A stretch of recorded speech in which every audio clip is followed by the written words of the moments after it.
Idol! Uy, men. Kilala kita! Ano ba yung masarap na inumin dito? Tara, samahan kita.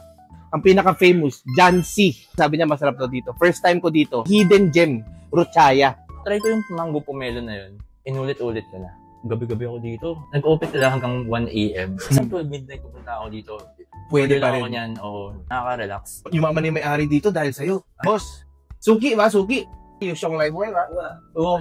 2 mango pomelo. Kuya Rico nga pala.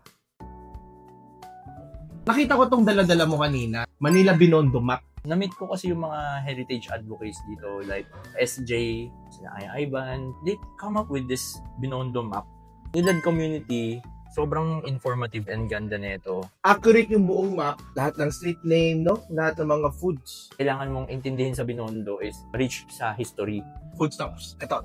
Important attractions like Calle Escolta, Ongfid, Carvajal, Binondo Church. Alam nyo ba, may 24-hour museum dito sa Escolta. First United Building, Silianteng Museum. Ramada Hotel, makukuha nyo tong Binondo Map. Lahat ng kailangan nyong bisitahin, masarap na pagkain, makikita nyo dito. Sarap pa. May sago, frozen sago, may coconut, na may mango, parang nata de coco, milk. Hindi ko na masyado maintindihan guys, basta masarap siya. May tea siya, alam ko. May tea pa to. Parang shake. Tea din. Kaya pala. Try nyo guys. Hidden gem dito sa Binondo.